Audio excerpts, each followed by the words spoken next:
Olá, queridos amigos, queridos irmãos, sejam todos bem-vindos novamente aos canais virtuais da Sociedade Espírita Francisco Cândido Xavier. Está começando mais uma palestra online da Casa Espírita. Estamos no YouTube, estamos no Facebook, estamos no Instagram.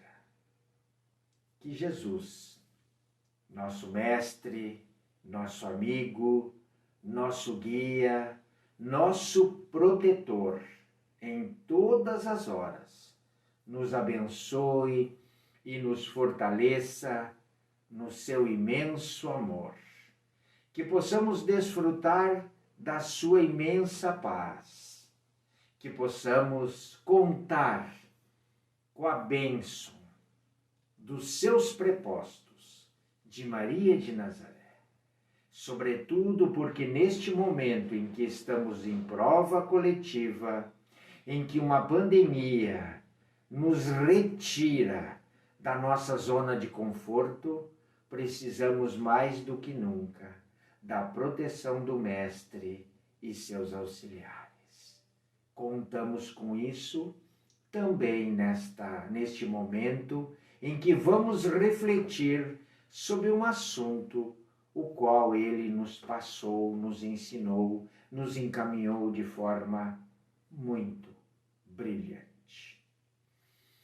Então, seguindo o nosso programa de reflexões sobre temas que o Espiritismo nos coloca à disposição, hoje vamos fazer uma reflexão sobre a felicidade. Sim, no rumo da felicidade. Extraídos dos livros No Rumo da Felicidade, de Edivaldo Franco, pelo espírito Joana de Ângeles, do livro Impermanência e Imortalidade, de Edivaldo Franco com Carlos Torres Pastorino, e do livro dos Espíritos, Punições e Prazeres Terrenos, questões 920 e seguintes, e também do Evangelho segundo o Espiritismo, capítulo 5, item 20. Fontes de referência não nos faltam para tratar daquilo que nós mais almejamos como seres humanos na Terra. Pensei neste tema quando lia no Evangelho as reflexões de François Nicolas Madeleine, cardeal de Morlot, Paris, 1863, que estão lá no capítulo 20, no item 20 do capítulo 5. Exclamações do tipo: não sou feliz, a felicidade não foi feita para mim. É o que geralmente exclamam os seres humanos em todas as posições sociais. De fato, se ouve com muita frequência no verbo de uma multidão de pessoas expressões desta natureza. Sou infeliz, estou doente, estou desempregado, tenho problemas econômicos, minha saúde é fraca, tenho problemas no trabalho, meu chefe é autoritário, perverso, o meu filho em casa não me atende, minha filha saiu de casa, tudo sobe no mercado, este governo não presta, maltrata os pobres, o SUS não funciona, a escola pública é fraca, a pandemia estragou minha vida. E aí vai um rosário de reclamações que representam a infelicidade do sujeito. Por isso continua François. Isto prova, meus caros filhos, diz ele, melhor do que todos os raciocínios possíveis, a verdade da máxima que está lá em Eclesiastes, fazendo menção às citações de Salomão, rei de Israel e filho de Davi, no livro bíblico Eclesiastes, capítulo 2, versículos 4 a 11. Então, abre aspas, a felicidade não é deste mundo. Com efeito, diz ele, nem a fortuna, nem o poder, nem a juventude em flor são condições essenciais para a felicidade. Digo mais, meus filhos, nem mesmo a reunião dessas três condições tão cobiçadas, pois que ouvimos constantemente no seio das classes privilegiadas, pessoas de todas as idades lamentarem amargamente a sua existência. Daí a pergunta que fica no ar é a seguinte: o que é felicidade então, Jussi? O que é felicidade? Alguns dirão, vejam bem, que ser feliz significa ter uma vida confortável, sem preocupações financeiras. Outros já dirão que a presença dos familiares e amigos já é suficiente para nos trazer felicidade. Outros ainda poderão dizer que ser feliz é encontrar um grande amor, alguém com quem possamos dividir os momentos de alegria e de tristeza. Outros mais dirão que uma saúde perfeita é o que basta para sermos felizes. Outras respostas poderiam enumerar, sem podermos afirmar qual delas é a mais correta ou a menos errada, pois que não há uma resposta definitiva para a questão. Nas reflexões de François no Evangelho, alguns poderiam pensar que tal ensinamento é uma barreira às esperanças que todos temos de encontrar a felicidade verdadeira. Porém, não é esse o propósito das suas reflexões. Não mesmo. Essa verdade traz luz à grande diferença que há entre buscar uma felicidade, por vezes utópica, e ser feliz de verdade. Há tantos que depositam suas esperanças de felicidade nas ilusões do dinheiro, das posses materiais que ele pode oferecer. Passam a vida trabalhando para conquistar um império financeiro e mal percebem o quanto são escravos, o quanto são sobreviventes. De repente, não se dão conta, ou quando se dão conta, os filhos já cresceram, os pais já partiram, as amizades já se desfizeram. E nesse momento nem toda a riqueza acumulada é suficiente para trazer a tão sonhada felicidade.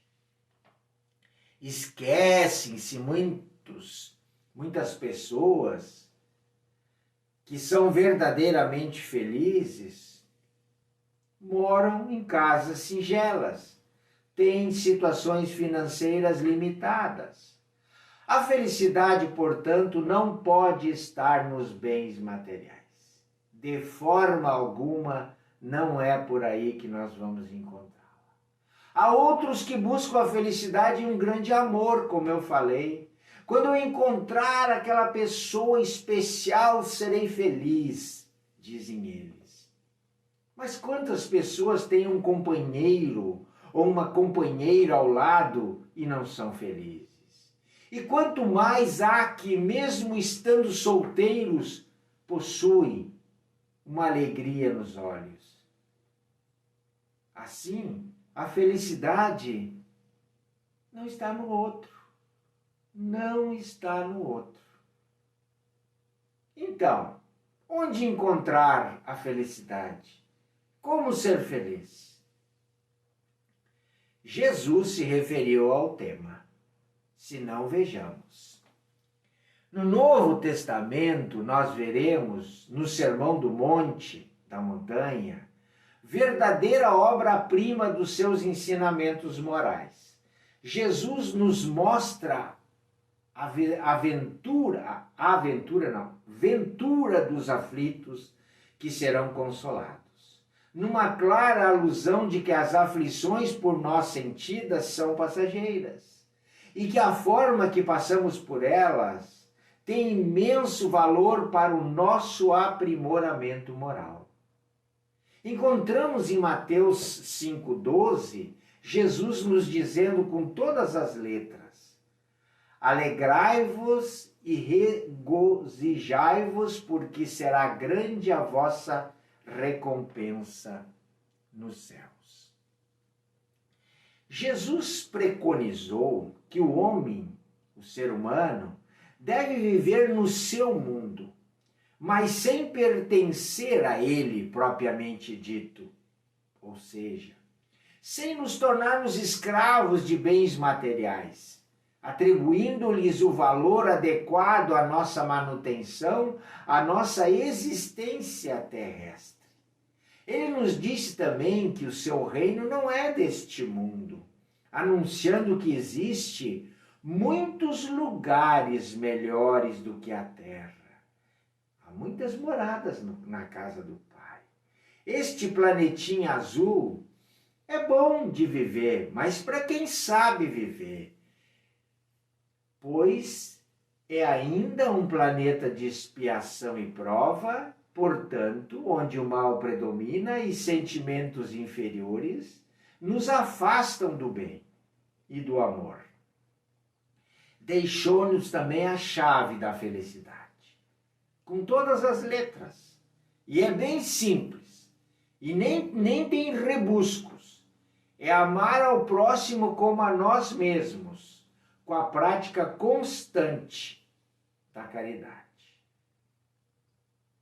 Para compreendermos melhor a felicidade e como sermos felizes e ver se isso é possível, vamos buscar o ensinamento inserido na 4ª parte do Livro dos Espíritos, que trata sobre esperanças e consolações.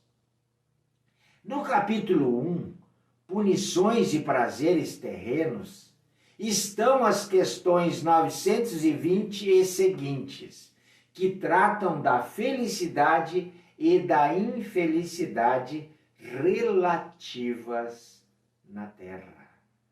Kardec, na questão 920, pergunta aos espíritos: pode o ser humano gozar de completa felicidade na Terra? E os espíritos respondem: não.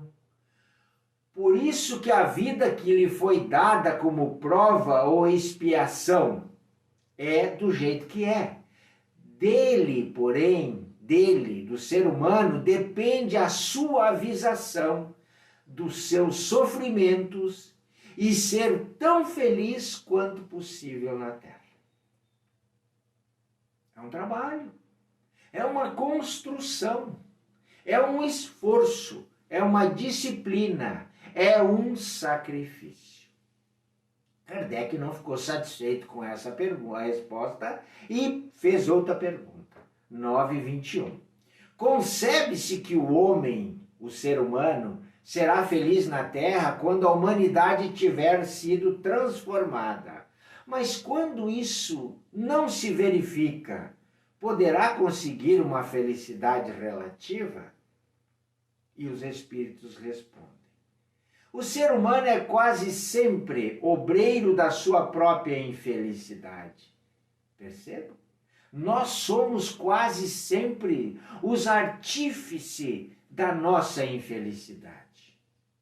Se praticássemos a lei de Deus, dizem eles, há muitos males nos evitaríamos e nos proporcionaríamos a felicidade tão grande quanto comporte a nossa existência atual, que é um tanto grosseira. Aquele que se acha bem compenetrado do seu destino futuro, não vê na vida corporal atual mais do que uma estação temporária, uma parada momentânea numa péssima hospedaria.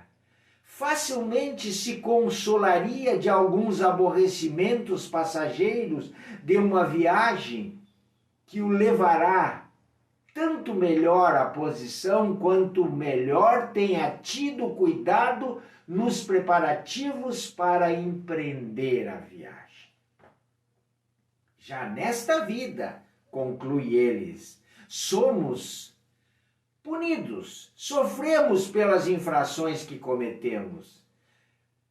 As leis que regem a vida na existência corpórea nos cobram atitude. O universo é perfeito. Nós sofremos os males consequentes daquilo que fizemos de errado. Lei de causa e efeito. São os nossos próprios excessos que nos punem, dizem os espíritos. E Kardec, jamais entendido, encerrou com outra pergunta. A felicidade é relativa à posição de cada um, diz ele. O que basta para a felicidade de um constitui-se desgraça de outro. Haverá, contudo, alguma soma de felicidade comum a todos os seres? E os espíritos respondem. Com relação à vida material, essa que vocês estão vivendo, é a posse do necessário, que vai lhes dar harmonia, equilíbrio e felicidade. Com relação à vida moral, a consciência tranquila e a fé no futuro. Percebam, meus irmãos, há 1 século e meio já estava traçado no Evangelho as explicações necessárias e suficientes sobre os ensinamentos de Jesus do que nós precisamos para sermos felizes. Cumprirmos as leis de Deus. Amarmos a Ele sobre todas as coisas e ao próximo a nós mesmos, fazendo a nossa reforma íntima, transformando a vida material numa vida passageira, confiando na vida futura como uma vida mais agradável, mais profícua, e estaremos bem encaminhados.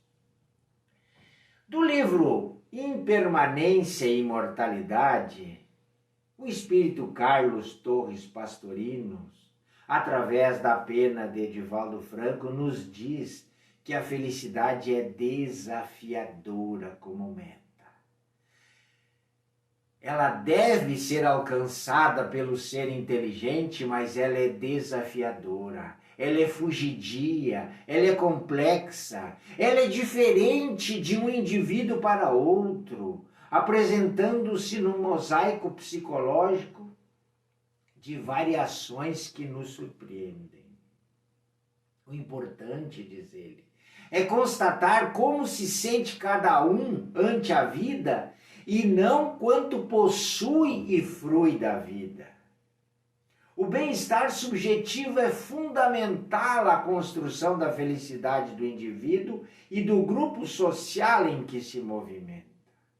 Neste sentido, não se deve considerar a felicidade como sendo uma linha reta de emoções contínuas no mesmo padrão, na mesma forma de expressar-se, porque expressa-se, na realidade, em pequenas maneiras de existir, na transitoriedade de cada acontecimento, gerando uma melodia de alegrias que, não obstante ter pausas, tem uma continuidade, um significado às vezes, com pontos máximos e mínimos, num todo harmonioso que gera a diferença entre estar feliz e ser feliz.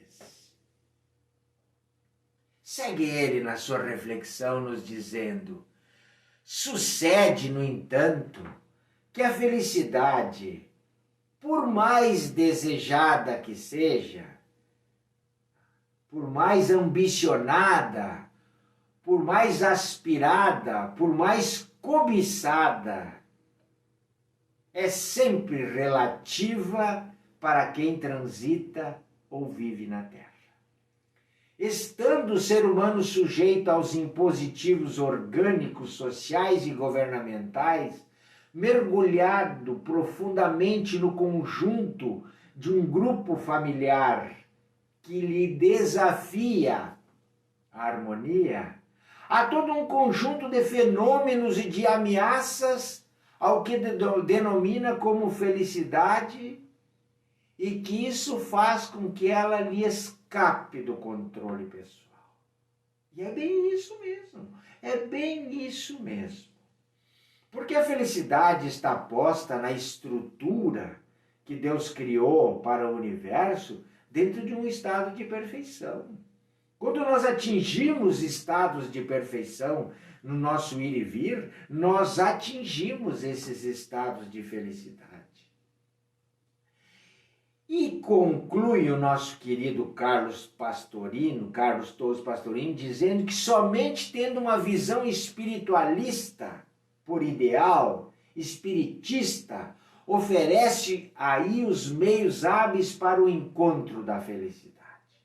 Por meio de uma vivência dos postulados cristãos, em clima de alegria, de libertação de preconceitos amargos e perversos, de realizações dignificadoras e de solidariedade, trabalhando o íntimo e os relacionamentos externos de forma que se torne a existência laboriosa, rica de paz, ensejando contentamento e esperança de plenificação enquanto estivermos no mundo chamado planeta Terra. Mediante esta compreensão, que é da lei de causa e efeito moral, a gente assume uma responsabilidade do dever ser hoje melhor do que nós fomos ontem. Aceitando sem revoltas as ocorrências perturbadoras que são consequência dos nossos atos na saúde, no bem-estar econômico, na família, no trabalho, trabalhando para que infatigavelmente as forças que nós utilizamos mudem a paisagem por onde a gente está transitando. Percebem que a felicidade é uma construção, e uma construção complexa e de difícil capacidade. A felicidade constituirá sempre, então, no bem-estar que se pode conseguir subjetivamente em decorrência da vitória sobre quem? Sobre nós mesmos. E objetivamente criando situações de harmonia, de progresso, de conforto, de saúde e de alegria de viver. Percebem? Todo mundo sabe que é assim. Mas por que muito pouca gente é feliz? Porque não consegue ser assim. Já Joana de Ângeles, a nossa benfeitora, ela nos diz no livro No Rumo da Felicidade, que eu resolvi adotar como o tema desta palestra, que há uma ânsia incontida no ser humano pela aquisição da felicidade, cuja busca está no âmago do espírito, constituindo-lhe motivação para lutar, para enfrentar desafios, para superar os desafios, em infatigável luta, trabalho que o dignifica e o alça a patamares da vida superior. No entanto, a interpretação de felicidade, diz ela, tem sido muito discutida, desde os filósofos antigos aos contemporâneos, assim como através das propostas religiosas, sociológicas e econômicas. Infelizmente, a ideia de que a felicidade é uma conquista da posse, que favorece o prazer e o gozo inexauríveis, que se alternam conforme as necessidades e mudam de apresentação quando saturam ou deixam um vazio existencial. É a permanente herança do hedonismo. Hedonismo significa dedicação ao prazer como estilo de vida, trabalhando as mentes e alimentando corações só para isso. Por outro lado, não faltam aqueles que advogam que o sofrimento é uma forma de ser feliz. Em tormentos masoquistas, em heranças inevitáveis dos comportamentos medievais que pretendiam desta forma odiar a terra, seus valores e tudo que nela existe para conseguir o reino dos céus e suas dádivas daquela forma ilusória que nós aprendemos.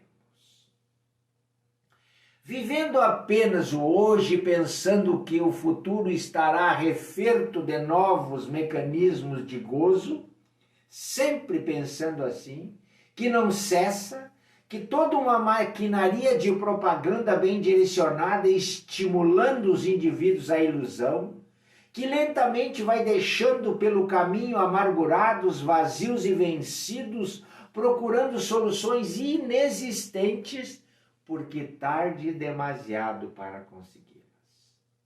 Isso é muito grave.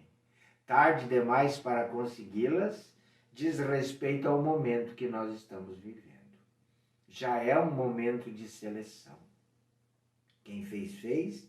Quem não fez tem que correr para fazer, para ficar à direita do Pai nas escolhas, à direita de Jesus nas escolhas que advirão de quem ficará na terra e de quem será exilado.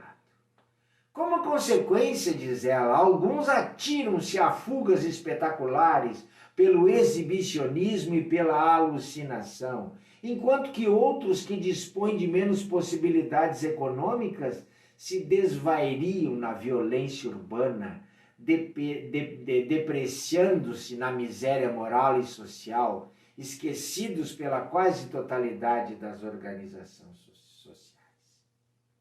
A felicidade, certamente, diz ela, não é deste mundo, conforme asseverou Jesus com sabedoria, em se considerando ser o mesmo muito transitório e cheio de valores relativos. A terra muda também, sujeita a alterações constantes e, na maioria delas, mutiladoras. Mutiladora de quê? Dos nossos defeitos. Eu diria, buriladora dos nossos defeitos.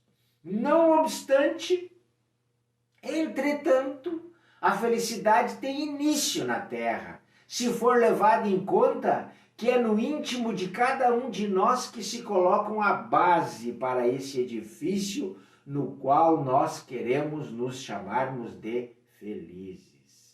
Sem o conhecimento da vida espiritual e dos mecanismos que compõem a vida, a existência como um todo, a felicidade não passa de uma aspiração emocional descontrolada que a realidade consome, deixando cinza e desencanto.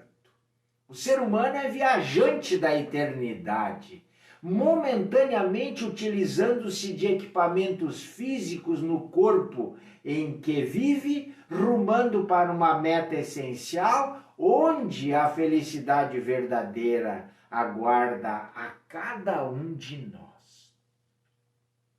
Então, meus amigos, o que acham? Depois das reflexões do Evangelho, do Livro dos Espíritos, de Carlos Torres Pastorino e de Joana de Ângeles. Não foram os espíritos suficientemente claros sobre a felicidade na Terra? Todos nós, seres humanos, almejamos a felicidade, foi dito por Joana de Ângeles. Está inserido no nosso íntimo, na nossa consciência. Diríamos que todos os nossos projetos reencarnatórios são destinados à felicidade relativa. O problema, o nosso problema, são as ferramentas e os mecanismos que adotamos para alcançar este fim, não é? A máxima do Evangelho, também contida no Livro dos Espíritos e nos ensinamentos de Joana de Ângeles e Carlos Torres Pastorino, nos ensina que a felicidade verdadeira é uma conquista do espírito, pois que nós somos criados para a felicidade eterna como espíritos. Tudo do que necessitamos para sermos felizes está em nossos corações.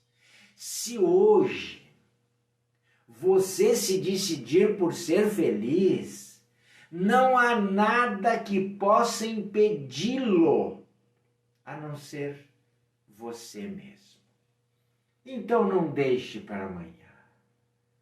Brinque, sorria, valorize as coisas simples, acompanhe os seus filhos, o crescimento deles, abrace, aperte a mão, console quem lhe quer bem e quem você puder alcançar.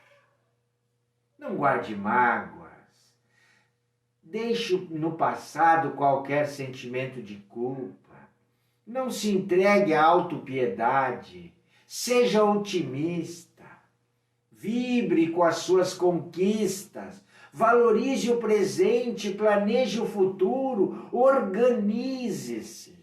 Reserve um tempo para você, reserve um tempo para a família, reserve um tempo para as obras sociais e lembre-se sempre, não existe um caminho para a felicidade. A felicidade é o caminho, meus irmãos. Esta é a nossa reflexão de hoje. Este é o nosso recado. Esta é a nossa sacudida. Serve para mim, serve para você, serve para todos que nos ouvem, que nos prestigiem, que vão ouvir falar desta reflexão. Muito obrigado por estarem conosco.